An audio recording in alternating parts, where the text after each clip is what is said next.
ಎಲ್ರಿಗೂ ನಮಸ್ಕಾರ. ಸರ್ವಮಂಗಳಮಾಂಗಲ್ಯೆ ಶಿವೆ ಸರ್ವಾರ್ಥ ಸಾಧಿಕೆ ಶರಣ್ಯೆ ತ್ರಯಂಬಕೆ ಗೌರಿ ನಾರಾಯಣೆ ನಮೋಸ್ತುತೆ. ಶ್ರೀ ಕುಂಟಮಾರಮ್ಮ ಹೊಸೂರಮ್ಮ ಚಾನಲ್ಗೆ ನಮಗೆಲ್ಲ ಸ್ವಾಗತ. ನೀವು ನಮ್ಮ ಚಾನಲ್ಗೆ ಮೊದಲ ಬಾರಿಗೆ ಬಂದಿದ್ದರೆ ನಮ್ಮ ಚಾನಲನ್ನು ಸಬ್ಸ್ಕ್ರೈಬ್ ಮಾಡಿ ಹಾಗೂ ಪಕ್ಕದಲ್ಲಿರುವ ಬೆಲ್ ಬಟನ್ ಕ್ಲಿಕ್ ಮಾಡಿ. ಸ್ನೇಹಿತರೆ, ಈ ವಿಡಿಯೋನ ಸಂಪೂರ್ಣವಾಗಿ ನೋಡಿ. ಮಧ್ಯದಲ್ಲೆಲ್ಲ ಸ್ಕಿಪ್ ಮಾಡದೆ ಈ ವಿಡಿಯೋನ ನೋಡಿದ್ರೆ ನಾನು ತಿಳಿಸ್ಕೊಡುವಂಥ ಮಾಹಿತಿಗಳಾಗಲಿ ಅಥವಾ ಒಳ್ಳೊಳ್ಳೆ ಟಿಪ್ಸ್ಗಳಾಗಲಿ ನಿಮಗೆ ಸಿಗುತ್ತೆ. ಮಧ್ಯದಲ್ಲೆಲ್ಲ ಸ್ಕಿಪ್ ಮಾಡಿದ್ರೆ ನಾನು ಹೇಳ್ತೀನಿ ಅಂತ ನಿಮಗೆ ಅರ್ಥ ಆಗಲ್ಲ. ಹಾಗಾಗಿ ಈ ವಿಡಿಯೋನ ದೇವಿ ಸ್ಮರಣೆಯೊಂದಿಗೆ ಶುರು ಮಾಡೋಣ. ಬನ್ನಿ ಸ್ನೇಹಿತರೆ. ಜಾತಕದಲ್ಲಿ ಕುಜಬಲ ಕಡಿಮೆ ಇದ್ದರೆ ಈ ರೀತಿಯಾದಂತಹ ಸಮಸ್ಯೆಗಳು ನಿತ್ಯ ಜೀವನದಲ್ಲಿ ಕಾಡುತ್ತವೆ. ಕುಜಬಲ ಹೆಚ್ಚಾಗಲು ಯಾವೆಲ್ಲ ಪರಿಹಾರಗಳನ್ನು ಪಾಲಿಸಬೇಕು? ಸಾಲಗಳಿಂದ ಮುಕ್ತಿಯನ್ನು ಪಡೆಯಲು, ಕೋರ್ಟ್ ಕೇಸ್ ಸಮಸ್ಯೆಗಳು ಮುಕ್ತಿಯಾಗಲು, ಭೂಮಿ ಸಮಸ್ಯೆಯನ್ನು ಹೊರಬರಲು, ಜೀವನದಲ್ಲಿ ಕಷ್ಟಗಳಿಂದ ಮುಕ್ತಿ ಹೊಂದಿ ಏಳಿಗೆಯನ್ನು ಕಾಣಲು ಯಾವ ವಿಶೇಷ ನಿಯಮಗಳನ್ನು ಖಚಿತವಾಗಿ ಪಾಲಿಸಬೇಕು ಎಂಬುದನ್ನು ಈ ವಿಡಿಯೋದಲ್ಲಿ ತಿಳಿಸಿಕೊಡುತ್ತೇನೆ. ಅದಕ್ಕೂ ಮುನ್ನ ನೀವು ಇನ್ನೂ ನಮ್ಮ ಚಾನಲ್ಗೆ ಸಬ್ಸ್ಕ್ರೈಬ್ ಮಾಡಿಲ್ಲ ಅಂದರೆ ನಮ್ಮ ಚಾನಲನ್ನು ಸಬ್ಸ್ಕ್ರೈಬ್ ಮಾಡಿ ಹಾಗೂ ಪಕ್ಕದಲ್ಲಿರುವ ಬೆಲ್ ಬಟನ್ ಕ್ಲಿಕ್ ಮಾಡಿ. ಸ್ನೇಹಿತರೆ, ಎಲ್ಲರಿಗೂ ದೊಡ್ಡ ಸಮಸ್ಯೆ ಎಂದರೆ ಸಾಲಬಾಧೆ ಹಾಗೂ ಎಷ್ಟೇ ದುಡಿದರೂ ಹಣ ಕೈಯಲ್ಲಿ ನಿಲ್ಲದೇ ಇರುವುದು. ನಾನು ಈಗಾಗಲೇ ತುಂಬ ವಿಡಿಯೋದಲ್ಲಿ ತಿಳಿಸಿಕೊಟ್ಟಿದ್ದೀನಿ. ಅದರಲ್ಲೂ ಈಗ ನಾನು ತಿಳಿಸಿಕೊಡುತ್ತಿರುವ ಈ ಸರಳ ಪರಿಹಾರವನ್ನು ನೀವು ಒಮ್ಮೆ ಟ್ರೈ ಮಾಡಿ ನೋಡಿದರೆ ನಿಮಗೆ ನಿಮ್ಮ ಸಾಲಗಳಾಗಬಹುದು ಅಥವಾ ಭೂಮಿ ದೋಷಗಳಾಗಬಹುದು ಅಥವಾ ಕೋರ್ಟ್ ಕೇಸ್ಗಳ ಸಮಸ್ಯೆ ಆಗಿರಬಹುದು.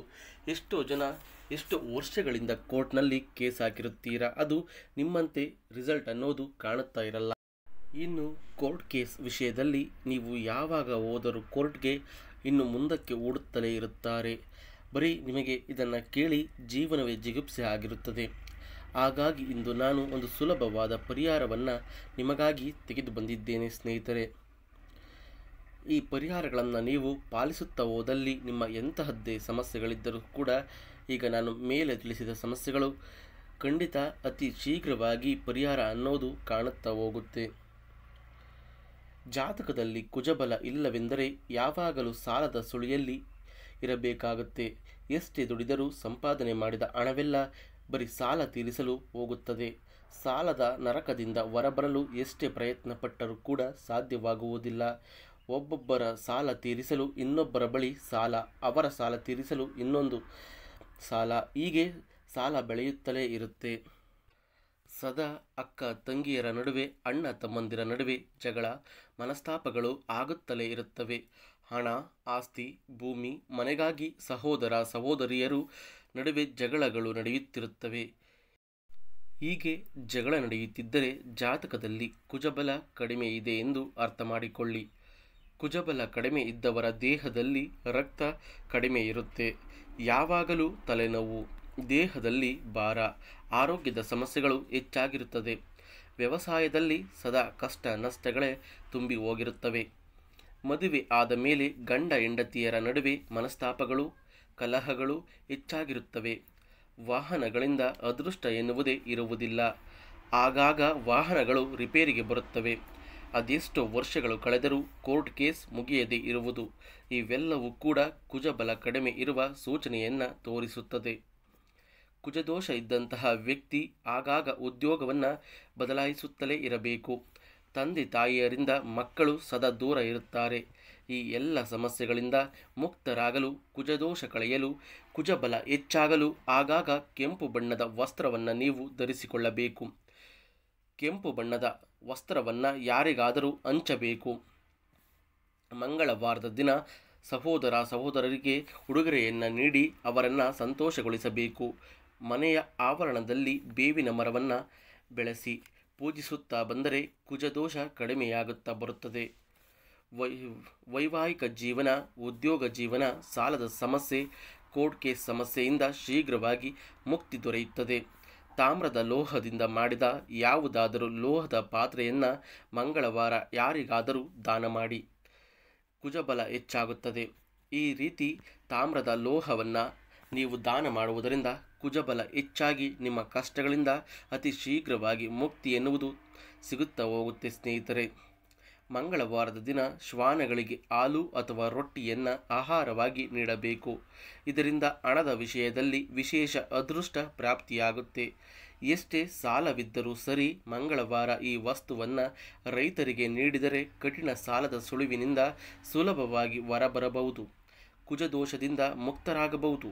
ರೈತರಿಗೆ ಹೊಲಗೆಲಸಕ್ಕೆ ಬೇಕಾದ ಯಾವುದಾದರೂ ವಸ್ತುವನ್ನು ಖರೀದಿ ಮಾಡಿ ನೀಡಬೇಕು. ಹೀಗೆ ಮಾಡಿದರೆ ಕುಜಬಲ ಹೆಚ್ಚಾಗುತ್ತದೆ. ದೊಡ್ಡ ಮಟ್ಟದ ಸಾಲಗಳು ಕ್ರಮೇಣವಾಗಿ ತೀರುತ್ತಾ ಬರುತ್ತೆ ಮತ್ತು ಸಾಲಗಳು ಬೇಗ ತೀರಿಸಲು ಅದೃಷ್ಟ ಕೂಡಿ ಬರಲು ಅವಕಾಶಗಳು ಸಿಗುತ್ತಾ ಹೋಗುತ್ತೆ.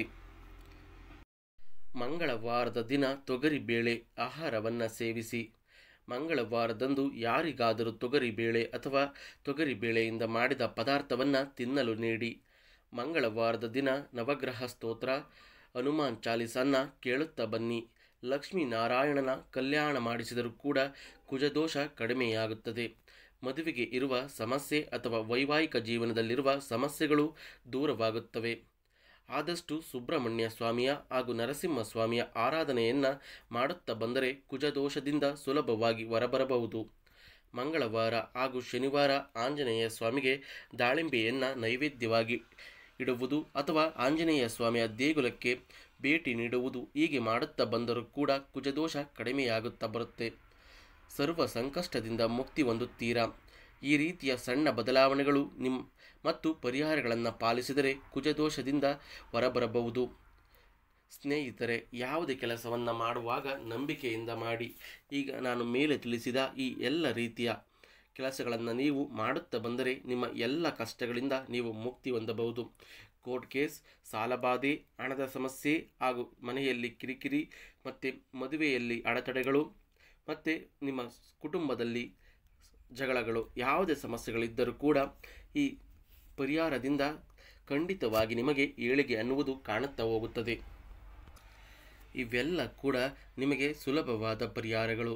ಇದನ್ನೆಲ್ಲ ನೀವು ಅತಿ ಕಡಿಮೆಯ ಖರ್ಚಿನಲ್ಲಿ ಮಾಡಿಕೊಳ್ಳಬಹುದಾದ ಸುಲಭ ಪರಿಹಾರ ಅಂತಾಲೇ ಹೇಳಬಹುದು. ಸ್ನೇಹಿತರೆ, ಯಾವುದೇ ಪರಿಹಾರವನ್ನು ಮಾಡುವಾಗ ನಂಬಿಕೆ, ಶ್ರದ್ಧೆ, ಭಕ್ತಿಯಿಂದ ಮಾಡಿದ್ದೇ ಆದಲ್ಲಿ ಖಂಡಿತ ಇದರ ರಿಸಲ್ಟನ್ನು ನೀವು ಕಾಣುತ್ತಾ ಹೋಗುತ್ತೀರಾ. ಇವರು ಏನು ಹೇಳಿದ್ದಾರೆ, ಇದನ್ನು ಮಾಡಿದರೆ ಆಗುತ್ತೋ ಆಗುವುದಿಲ್ಲವೋ ಎಂಬುವ ಅನುಮಾನ ಬೇಡ ಸ್ನೇಹಿತರೆ. ಮಾಡುವ ಮೊದಲೇ ಯಾವ ಕೆಲಸವನ್ನಾಗಲಿ ಅನುಮಾನದಿಂದ ಶುರು ಮಾಡಬೇಡಿ. ನಿಮಗೆ ನಂಬಿಕೆ ಇದ್ದರೆ ಮಾತ್ರ ಈ ಕೆಲಸಗಳನ್ನು ಮಾಡುತ್ತಾ ಬಂದರೆ ಖಂಡಿತ ನಿಮ್ಮ ಯಾವ ಸಮಸ್ಯೆಗಳು ಇದ್ದರೂ ಕೂಡ ನಾನು ಮೊದಲೇ ಮೇಲೆ ತಿಳಿಸಿದಂತೆ ನಿಮ್ಮ ಈ ಎಲ್ಲ ಸಮಸ್ಯೆಗಳಿಗೂ ಪರಿಹಾರ ಅನ್ನುವುದು ಕಾಣುತ್ತಾ ಹೋಗುತ್ತದೆ. ಹಂತವಾಗಿ ಪರಿಹಾರವನ್ನು ಕಾಣುತ್ತಾ ಬರುತ್ತೀರಿ. ಯಾರೇ ಆಗಬಹುದು ಸ್ನೇಹಿತರೆ, ಇದನ್ನು ಒಂದು ಸಾರಿ ಮಾಡಿ ನೋಡಿ, ನೀವೇ ಇದರ ರಿಸಲ್ಟನ್ನು ಹೇಳುತ್ತೀರಾ. ಇಂತಹ ಮತ್ತಷ್ಟು ವಿಡಿಯೋಗಳಿಗೆ ನಮ್ಮ ಚಾನಲನ್ನು ಸಬ್ಸ್ಕ್ರೈಬ್ ಮಾಡಿ ಹಾಗೂ ಪಕ್ಕದಲ್ಲಿರುವ ಬೆಲ್ ಬಟನ್ ಕ್ಲಿಕ್ ಮಾಡಿ. ಧನ್ಯವಾದಗಳು ಸ್ನೇಹಿತರೆ.